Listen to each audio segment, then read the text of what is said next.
What is going on, wonderful people? It's Medicosis Perfectionalis. Welcome back to my chemistry playlist. In previous videos, we talked about atoms, we talked about molecules, we talked about elements, the periodic table, the periodic trends. We talked about subatomic particles like the neutron, proton, electron. We talked about intramolecular forces and intermolecular forces. We talked about the 4 quantum numbers. We talked about gases and gas laws. We talked about solutions. We talked about light and light equations and the nature of waves. We talked about chemical stoichiometry, ideal stoichiometry, and limiting reactant stoichiometry. We talked about chemical thermodynamics. We talked about chemical kinetics and chemical equilibria. Today, it's a topic about acid-base equilibria, namely the titration of acids and bases. Where do you draw the pH on the vertical axis, and you keep adding a base or adding an acid on the x-axis, and you notice the change on the pH. Notice that when the pH is below 7, we call this acidic solution, but when the pH is greater than 7, we call it a basic solution. My videos are so basic, so click the like button, click the subscribe button, and let's get started. This is my chemistry playlist. Please watch these videos in order for maximum understanding and retention. Remember that the P of anything is the negative log of that thing. So the pH is the negative log of H. pOH is the negative log of OH. pKa is the negative log of Ka. pKb is the negative log of Kb. Where did the P actually come from? Where did we get that letter from? The legend has it that it's the power of hydrogen, or the power of hydroxide, or potentia hydrogena. But some historians argue that it came from just simple naming, P and Q. This was the first species and this was the second species, so voila. If you study ECG or EKG, the first wave is the P wave, because prima in Latin means first. We have 3 definitions for an acid and 3 definitions for base. The Arrhenius acid is the thing that yields protons when you put it in water. Bronsted-Lowry acid is a proton donor. A Lewis acid is an electron pair acceptor. So you either donate a positive or you accept a negative. Definitions of a base. Arrhenius base, it's the thing that yields hydroxide when you dissolve it in water. Bronsted-Lowry base is a proton acceptor. Lewis base, an electron pair donor. So you either accept the positive or you donate the negative. The Lewis acid is an electrophile. The Lewis base is a nucleophile. And we remember this by the mnemonic Biden. What does that mean? It means that the base, according to Lewis, is a donor of electron and is a nucleophile. So the donor of electron is a nucleophile and it's a Lewis base. Solutions could be very acidic or very basic, or slightly acidic or slightly basic. Based on what? Based on the concentration. When you say acidic, it's the concentration of protons. When you say basic, it's the concentration of hydroxide ions. What if the solution is not very acidic? It means it has a lower concentration of protons. What if the concentration is less basic? It has lower hydroxide ion concentration when you compare it to the more basic solution. So when it comes to solutions, they are either concentrated or diluted. However, when it comes to acids or bases, they are either strong or weak. A strong acid has a higher Ka, and since the pKa is the negative log, therefore the higher the Ka, the lower the pKa. How about strong bases? They have higher Kb and lower pKb, which is the negative log of Kb. Weak acids have lower Ka and higher pKa, whereas weak bases have lower Ka and higher pKb. What is the K? It's the equilibrium constant. Please remember that this is an uppercase K, not to be confused with the lowercase k, which was the rate constant, which was not really a constant. To learn more about the lowercase k, refer to my videos on chemical kinetics. If you want to download these colorful notes, go to medicosisperfectionalis.com. I help you learn, understand, and pass exams. If you want me to personally tutor you, reach out to me on my website. Do you remember chemical equilibria? Do you remember the arrow that goes both ways, the double arrow? Reactants on the left, products on the right. And anytime you are dealing with an equilibrium constant, it's the concentration of products divided by the concentration of the reactants. Products over reactants. products over reactants. When the value of K is very high, it means that the numerator products are winning over the reactants, which means that the equilibrium lies to the right because the products are on the right. But what if the value of K is very low? It means that the products are low relative to the reactants. So the reactants are winning at equilibrium, which means the equilibrium lies to the left. If K is about 1, it means neither direction is favored and the concentration of products is roughly the same to the concentration of reactants. The same exact concept applies for acids. We're just going to call it K sub A for acids. This is an acid. It's going to dissociate into protons and the conjugate base. Strong acids have very high Ka, meaning the products are favored because the reaction goes all the way to completion, releasing all kinds of protons. However, when the acid is weak, look at the difference in the arrows. This is a double arrow because some of me will go this way, but some of me will stay this way. So weak acids have low Ka, meaning that the reactants are winning, relatively speaking. So the reaction is not producing as much protons as a strong acid. In a nutshell, stronger acids have higher Ka, but weaker acids have lower Ka. There is an inverse correlation between pH and pOH, which means the higher the pH of the solution, the lower the pOH, and vice versa. There is an inverse correlation between pKa and pKb, so if pKa is high, pKb has to be low. There is an inverse correlation between Ka and Kb, so if one is high, the other is low. And there is an inverse correlation between hydrogen ion or hydronium ion concentration and the hydroxide ion concentration. If one is low, the other is high, and vice versa. Remember when we talked about monoprotic, diprotic, and triprotic acids before? Monoprotic will give us 1 proton, diprotic will give us 2 protons, triprotic 3 protons. Look at this. This is a monoprotic acid because it will give me 1 proton. This is monoprotic. This is also monoprotic. Monoprotic, monoprotic. This is diprotic acid, and this is a triprotic acid. Here is nitric acid. It is monoprotic, 1 proton, meaning that 1 mole of nitric acid will give me 1 mole of protons, i.e. it yields 1 acid equivalent. However, sulfuric acid is diprotic, which means that 1 mole of this sulfuric acid will yield 2 moles of protons,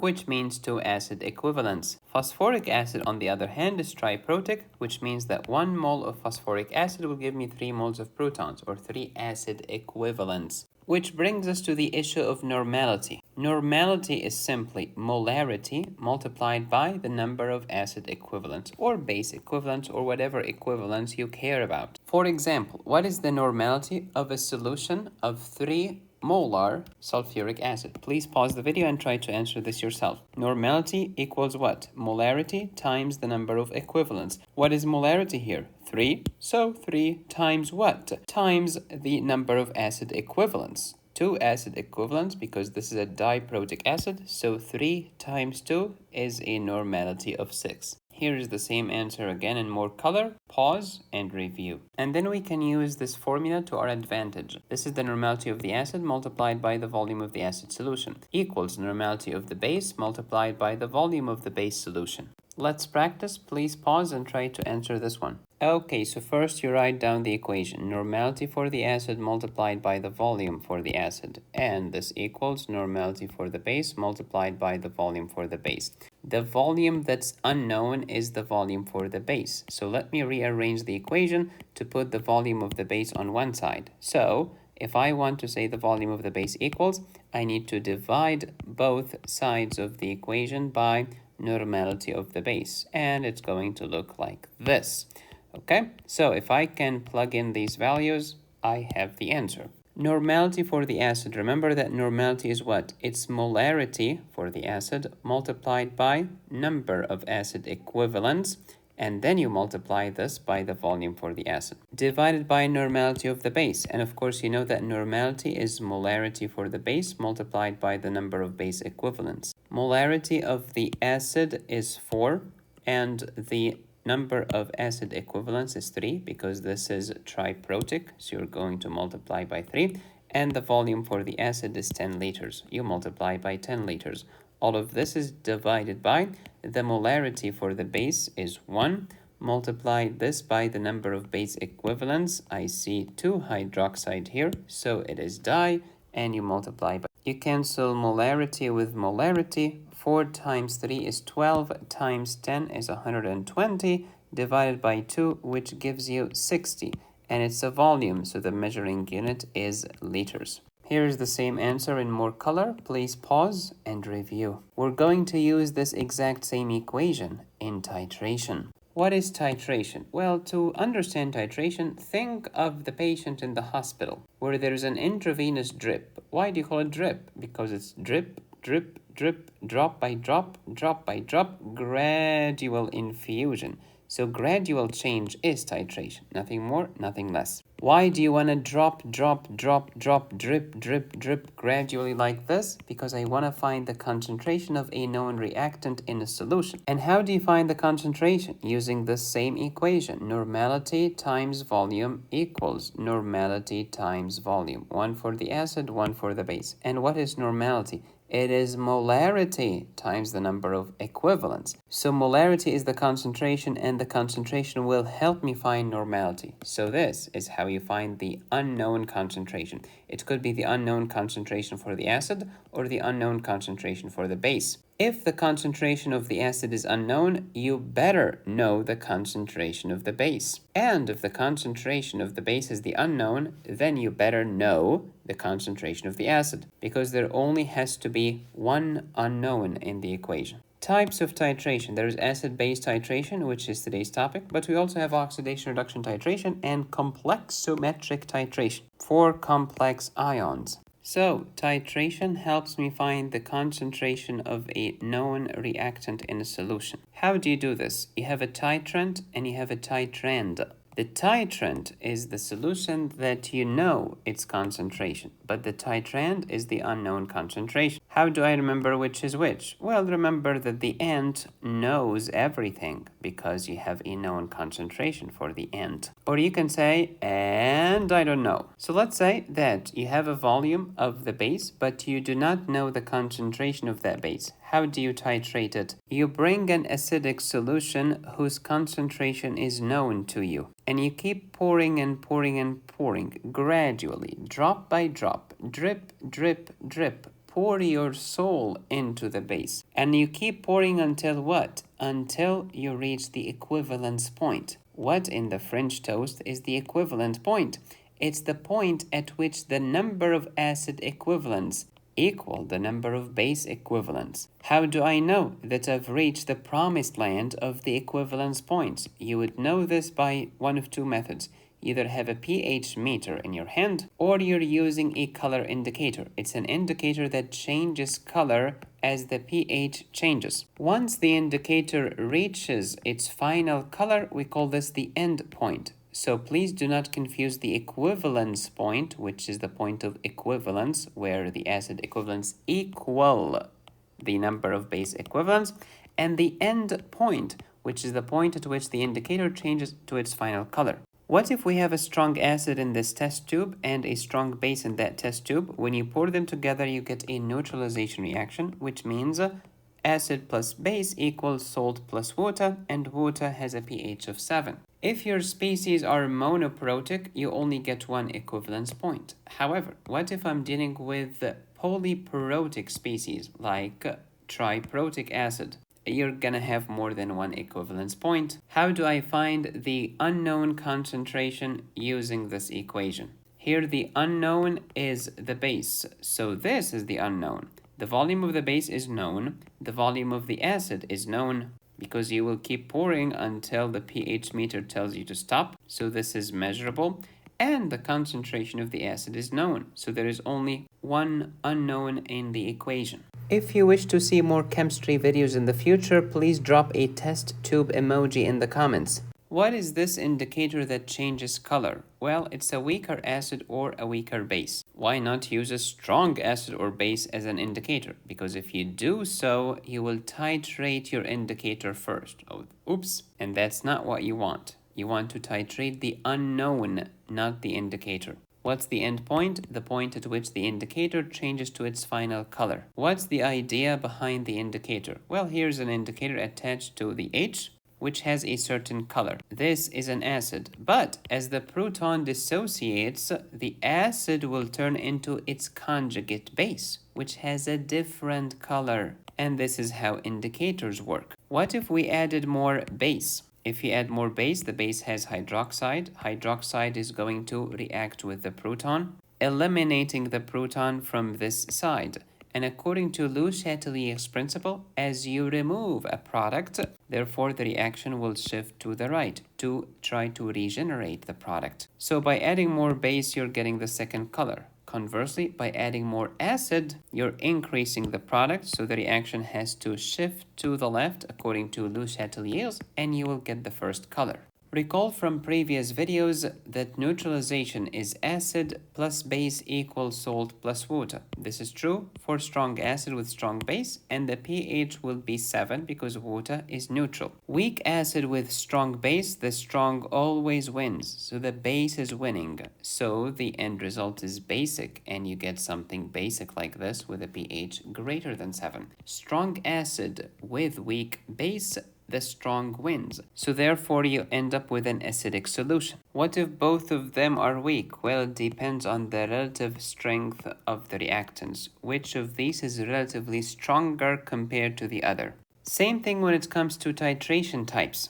You can titrate strong base with strong acid, strong base with weak acid, strong acid with weak base, or weak acid and weak base. In the first scenario, the titrand, which is unknown, is the strong acid. And then you keep pouring the titrant, which is the base, onto that acid. The concentration of the base is known, but the concentration of the acid is the unknown. So before pouring the base onto the acid, we just start with the acid. And of course, the pH for this acidic solution will be less than 7. Then you gradually pour the base onto the acid, and gradually the pH will rise and rise and rise some more until we reach the equivalence point, which will be at a pH of 7. Recall that the definition of the equivalence point is the point at which the number of acid equivalents equal the number of basic equivalents. Since they are equal, it's equivalence point, which is a neutral solution at that moment. So strong base plus strong acid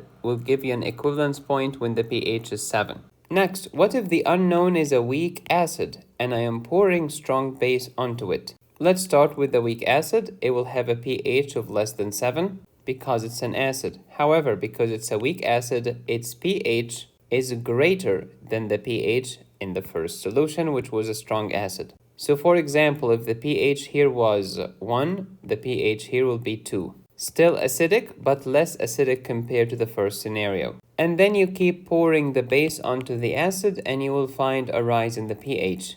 However, the rise in the pH here will be shallower and less sudden when you compare it with the steeper sudden rise in pH when talking about strong and strong. Because the acid is weak and the base is strong, the base is going to win. So therefore, the equivalence point will happen at a pH of greater than 7, which means it's a basic solution at this equivalent point. Next, the unknown is a weak base, and the known is a strong acid. So we're going to start with the basic solution, which has a pH greater than 7. Then slowly keep pouring the acid onto the base. As you do this, the pH will drop because we're adding an acid this time, not adding a base, but adding an acid. So when you add the acid, you'll have gradual drop in the pH. And once you reach the equivalence point, the pH of the solution will be acidic. And this is the point at which the number of acid equivalents will equal the number of base equivalents.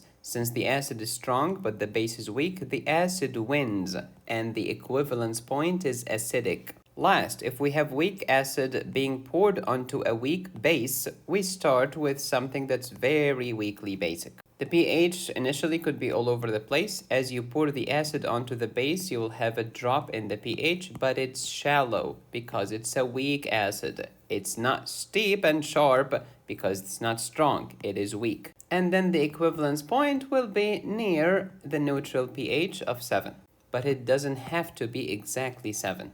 However, if you're titrating a strong acid with a strong base, it has to be precisely 7. Now let's talk about these titration types one by one, starting with strong acid and strong base. Here we have strong acid and strong base. The strong acid is the unknown concentration, so it's the titrand.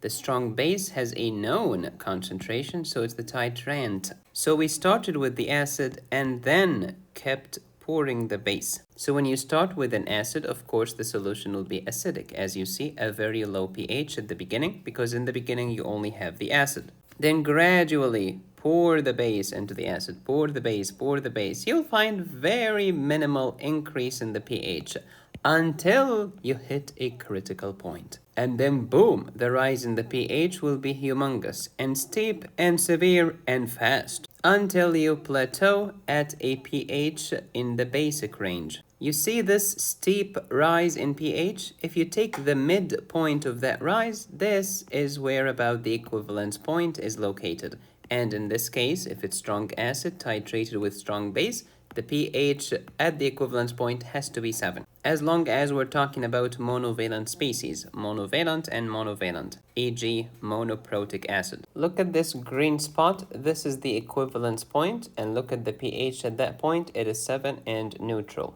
Where is the end point then? The end point is near the equivalence point, but not exactly the same. So if you follow this downstairs, the end point is going to intersect here, whereas the equivalence point here. Similar, but not identical. Remember, the end point is the point at which the indicator reaches the end color or the final color. If you choose a better indicator, the end point will be even closer to the equivalence point. And then when you have an unknown concentration and a known concentration, everything here will be known except the unknown acid. So this is the only unknown, the normality for the acid. But you will know the volume of the acid in the test tube. You will know the normality for the base because you know the concentration for the base. And we can easily establish how many milliliters of the base you poured in. So, to recap, when you titrate a strong acid with a strong base, the initial pH is very low, way less than 7. The curve rises steeply and suddenly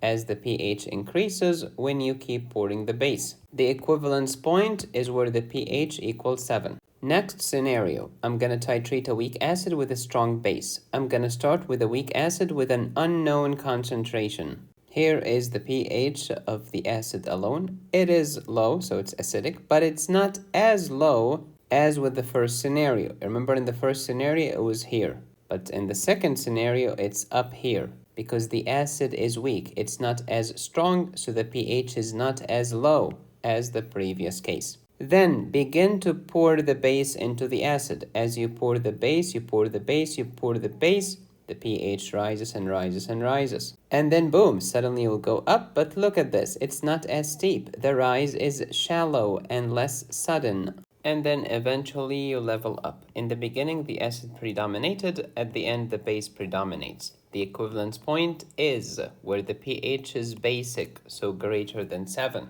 And of course, the equivalence point's definition never changes. It's the point at which the number of acid equivalents equals the number of base equivalents. And you will always find the equivalence point at the midpoint of this steepest part of the curve. So let's review scenario number 2. When you titrate a weak acid with a strong base, your initial pH is less than 7, but higher than the first scenario, where the acid was strong and the base was strong. Then the curve increases, but it's a shallow, less sudden rise in pH. The equivalence point is where the pH is basic.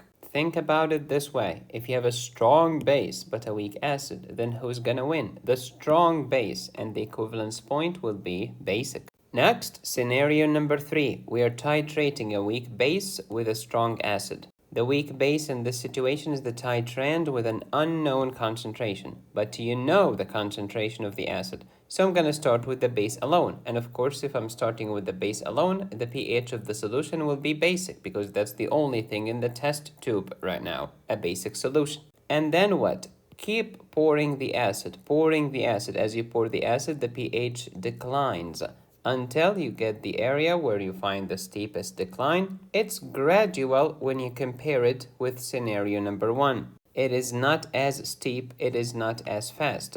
The base predominates in the beginning, the acid predominates at the end. The equivalence point is acidic, where the pH is less than 7. Think about it this way. If you have a strong acid and a weak base, then who is winning? The strong acid wins, and therefore the pH is acidic. So, to recap scenario number 3, when you have a weak base and a strong acid, the initial pH is greater than 7. The equivalence point is where the pH is less than 7 and the drop is gradual and not sudden. There is no specific graph for scenario number 4 because it could be all over the place. The ones that you need to know for your exam are scenario 1, 2, and 3. When the titrand is a strong acid but the titrand is a strong base, initial pH is less than 7, the curve rises in a steep, sudden fashion, and the equivalence point is where the pH is neutral. If the titrand is a weak acid, but the titrand is a strong base, the initial pH is less than 7, because you start with the acid alone. There is a rise, but it's a shallow rise in the pH, less sudden when you compare it to scenario 1. And the equivalence point is going to be basic because we have a strong base, but a weak acid, so the base is winning. So the equivalence point is where the pH is greater than 7. Third scenario, the titrand is a weak base, but the titrant is a strong acid.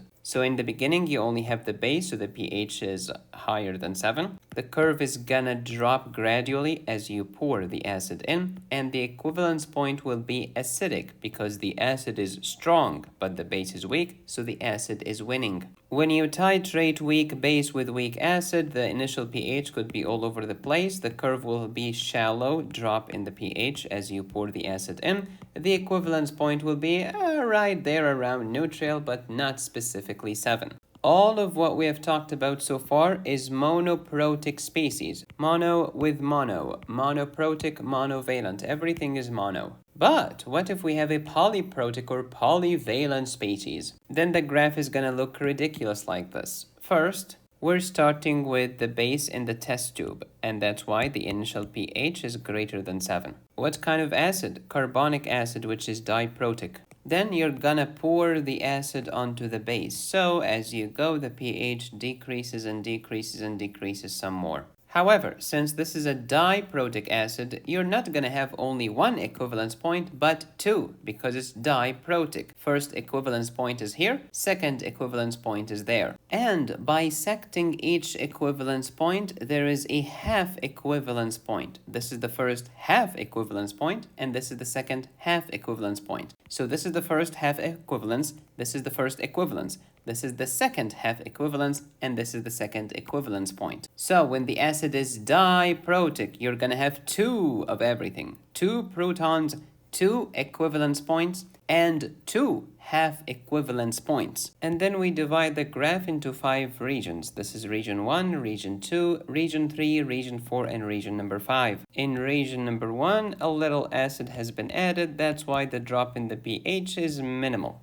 The predominant species here is CO3, which is a conjugate base, not an acid. But then you will keep adding more acid. And in region 2, you will find that you have bicarbonate. Oh, this has an H that the CO3 did not have, because you kept adding HCl. Between region 1 and region 2, we have the first half equivalence point. At this point, you have a pKa of 10.25 or 10.3. If you follow this flat line to the left until you intersect with the vertical axis, you'll find that this is about 10.3. Then keep adding more acid and you have HCO3 in about an equivalent amount to the CO3. So in region 2, you have two of them together. Then notice that sudden decline, relatively speaking, it is steep. So this is where you find the first equivalence point. And this is where all of the CO3 has been titrated, and you will no longer see CO3 anymore. It will be HCO3 and H2CO3 from now on. And this is the first equivalence point. So region 3 is going to start where all of the CO3 has been titrated already, and it has been titrated to HCO3. Then between region 3 and region 4, we have the second half equivalence point. Recall that in the first half equivalence point, half of the species has been protonated and the other half has not been protonated yet. Similarly, at the second half equivalence point, Half of the species has been protonated into H2CO3, which is carbonic acid, but the other half has not been protonated yet. This relatively flat line is the second equivalence point, and its pKa is about 6.4, but the first one was pKa at 10.3. The first pKa belonged to the bicarbonate, but the second pKa belongs to carbonic acid. After this, there is region 4, and between region 4 and region 5, you have the second equivalence point. Anytime you see an equivalence point, there is a steep decline, as you see. In region 4, we had both bicarbonate and carbonic acid at roughly equal proportions. However, in region 5, you only have carbonic acid because everything has been successfully protonated. Meaning at this level, all of your bicarbonate has been titrated into carbonic acid. And this is the story of titration of polyvalent species. Next, if you want to learn about titration of amino acids, I have a separate video on this topic and it's titled Titration of Amino Acids, and you can find it in my biochemistry playlist. Recall that your normal arterial blood pH is about 7.4, not 7. At 7.4, part of you is not protonated, but the other part is protonated. The carboxyl group is not protonated, so it looks like this. But the amino group is protonated, so it looks like this. So half of the amino acid is negative, but the other half is positive. Negative ion, positive ion. So what do you call this? A hybrid ion or a Zwitter ion. Zwitter ion means hybrid ion, means neutral, because one of the wings is negative, but the other wing is positive. Recall that we have different groups of amino acids. The acidic amino acids are the ones that have an acidic side chain, and they include aspartate and glutamate. The basic amino acids have a basic side chain, and they include arginine, lysine, and histidine. Here is glycine. Look at this. This is the pKa1, which is about 2.3.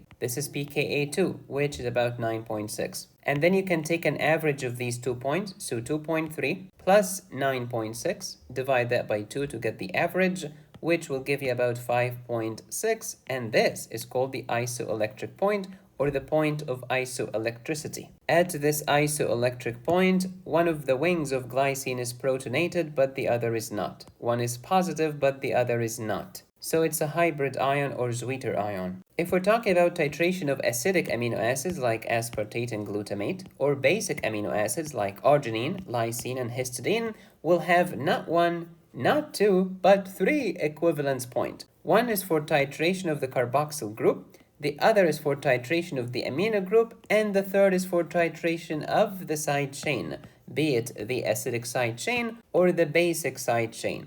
Acidic side chain if you are talking about an acidic amino acids like aspartate or glutamate, or basic side chain if you're talking about basic amino acid like arginine, lysine, or histidine. And here is a question for you. Please feel free to pause the video and answer this yourself. What is the pKa1? How about 2? How about the isoelectric point? Pause the video. Here's the second question. All of the following are sulfur-containing amino acids except which one? Let me know your answer in the comments. You will find the answer key in the next video, where we talk about buffers. Let's answer the question of the previous video. For the acid-base reaction below, what's the number of base equivalents for ammonia? Forget this 2, because this 2 is just to balance the equation. It's a stoichiometric coefficient, but we can ignore it. Look at the ammonia alone. Okay. The ammonia became what? The ammonia went from NH3 to NH4. What's the difference? The difference is an addition of 1 proton. What did you say? 1 proton, making this 1 base equivalent. And here is a list of all the important equations on acids and bases. Don't forget that the pH is the negative log of H, pOH is the negative log of OH, pKa is the negative log of Ka, pKb is the negative log of Kb, Ka times Kb is 10 power negative 14. Same thing with hydronium ion concentration times hydroxide ion concentration, same number. pH plus pOH equals 14, same thing with pKa plus pKb equals 14. So you add the p's together to equal 14, but you multiply the stuff without the p's to equal 10 power negative 14. You can download these chemistry notes at medicosisperfectionalis.com. I have notes for general chemistry, biochemistry, organic chemistry, biology, physics, and more. For doctors and nurses and dentists and pharmacists, I have an acid-base imbalance course on my website, which will teach you about metabolic acidosis, metabolic alkalosis, respiratory acidosis, respiratory alkalosis, anion gap, osmolar gap, base excess, base deficits, etc. You can download it today at medicosisperfectionalis.com. It comes with videos, notes, and cases. If you found these videos to be helpful, please consider supporting my channel by buying me a coffee. Go to buymeacoffee.com/medicosis. There are more than 600 premium videos available on this channel when you click the join button and choose the highest tier. Please subscribe, hit the bell, smash like, support my channel on Patreon, PayPal, or Venmo. Go to my website to download my courses, notes, and cases, or if you would like me to personally tutor you. Be safe, stay happy, study hard. This is Medicosis Perfectionalis, where medicine, chemistry, math, and physics make perfect sense.